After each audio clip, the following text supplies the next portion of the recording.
This is a story about a 17-year-old girl who disappeared under mysterious circumstances. She was going to hitchhike to the city and no one else saw her. Immediately after that, her mother began receiving creepy night calls in which an unknown man called her daughter his slave. But in fact, everything seemed much more complicated. In this video we will try to figure out what happened to Amy Bilig. A mysterious murder. Real stories on our channel Criminalist's Diary.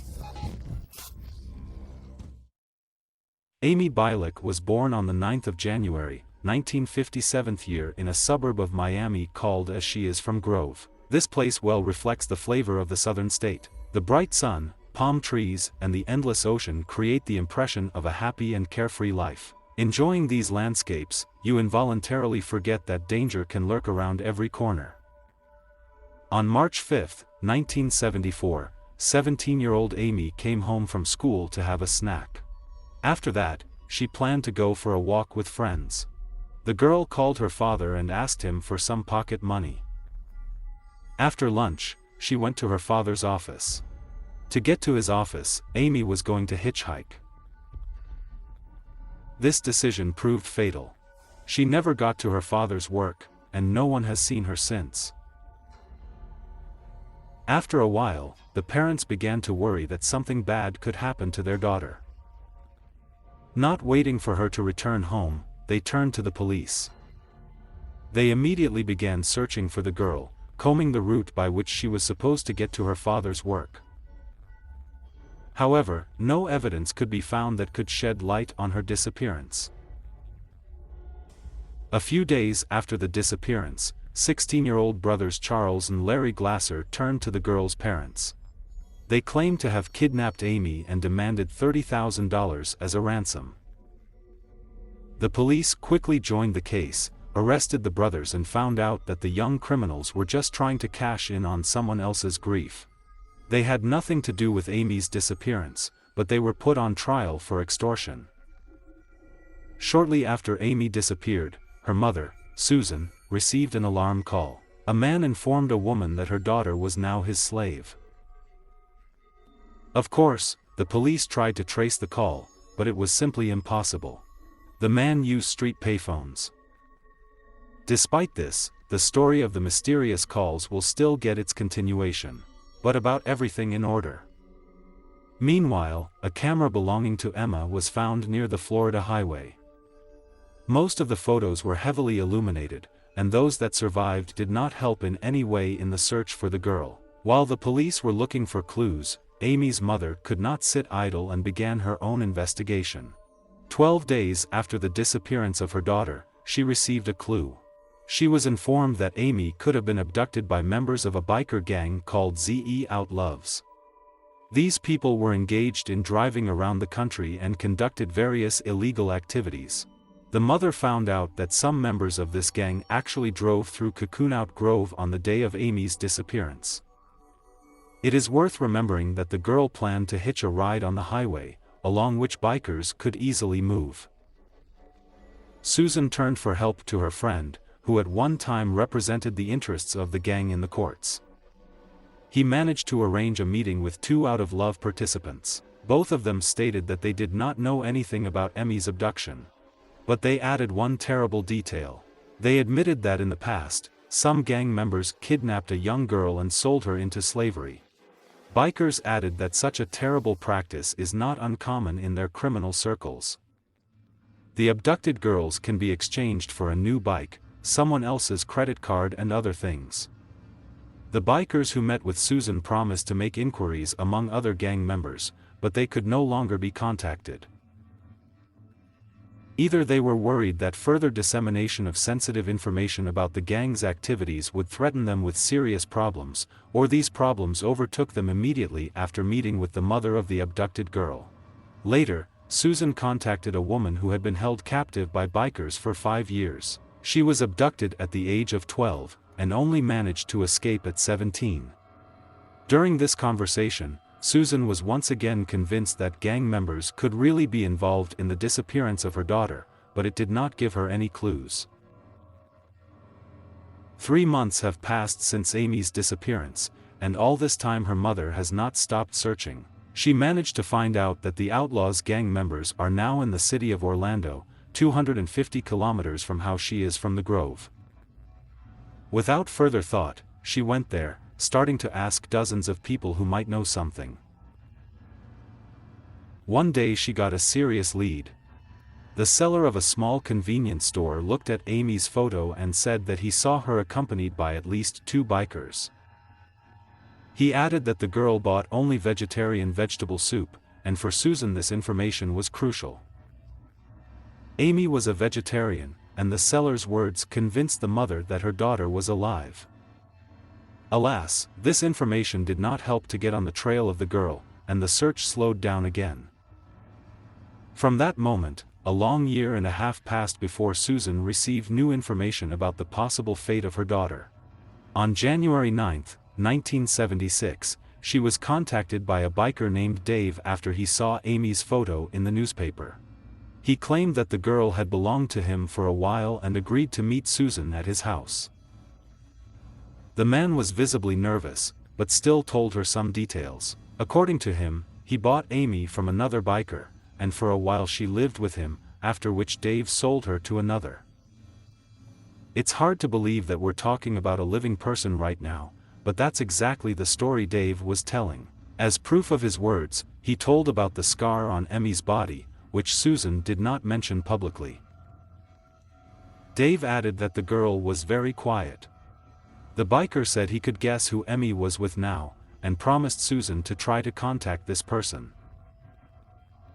2 weeks later, he called the woman and said that he had learned about the whereabouts of her daughter. According to Dave, Amy was in Tulsa, Oklahoma. Almost half of the country separates it from Miami. He promised to help Susan in the search by arranging to meet her there. But it is not at all clear from what motives the person who held the kidnapped girl in slavery acted. It is possible that he was motivated by fear of a serious prison sentence or a sense of guilt.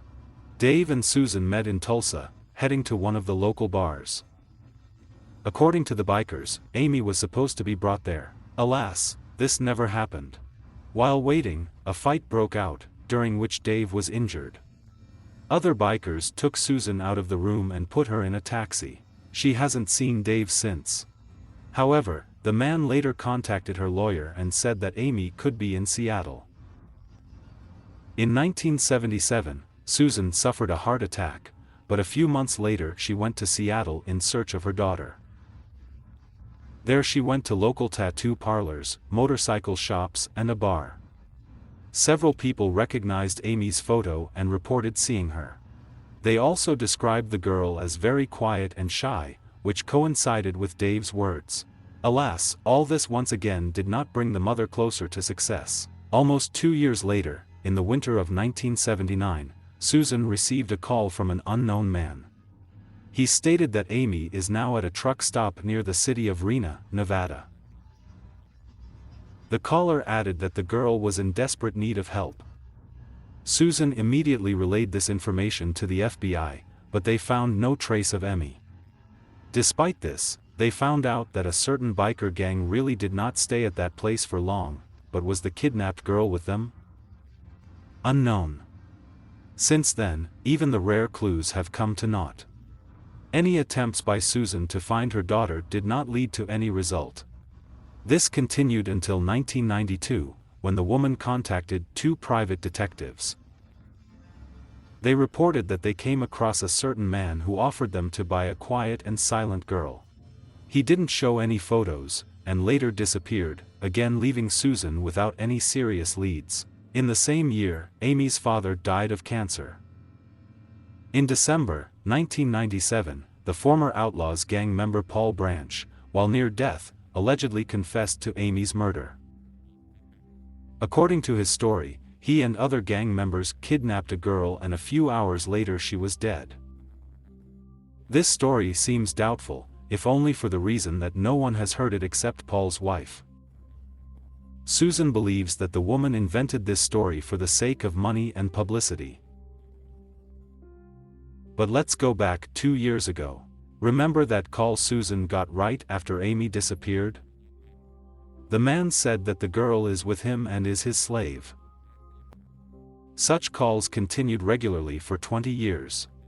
He called the poor woman at night and talked about the terrible things he did to her daughter. This continued until 1995. That's when the caller made a mistake. Instead of a payphone, he used a mobile phone, and the FBI immediately identified him. It turned out to be Henry Johnson Blair, who works in the U.S. Customs Department. The man was arrested, but he denied having anything to do with Amy's disappearance. Blair stated that he had been forced to torment Susan with these calls for 20 years by obsessive-compulsive disorder and alcoholism. This version sounds very unconvincing, but the police were unable to establish a connection between Blair and the girl, at least directly. In the camera Emma found after her disappearance, there was a picture of a light van. At the same time, Blair owned a car similar in model and color. But this is not the most interesting. In her diary, Amy wrote that she was communicating with a certain man named Hank. He promised to take her to South America with him, and at the same time Blair went there for work. And finally, his nickname was Hank. Despite an impressive set of coincidences, the police could not find a single real piece of evidence against him. As a result, all the court could show him was 2 years in prison for calling Susan. What do we have in the end? Two versions of Amy's disappearance. She was either kidnapped by bikers or Blair. There is very serious evidence in favor of both theories, but there is still no direct evidence. At the same time, the FBI considers Blair as the main suspect. What he could have done to Sammy is unknown. If he himself was lying, and the girl was in his captivity all this time, what happened to her after Blair was taken into custody? If we assume that the biker group is to blame, there are even more questions. Was Amy really killed immediately after the abduction, or was she carried around for years, passing from one owner to another? Despite all the tremendous work that Susan has done, she will never know the answers to these questions. The woman died in the 2005 year at the age of 80 years. Even after a heart attack, she found the strength and searched for her child until the last. Perhaps the whole world will know the truth someday, and her labors will not be in vain.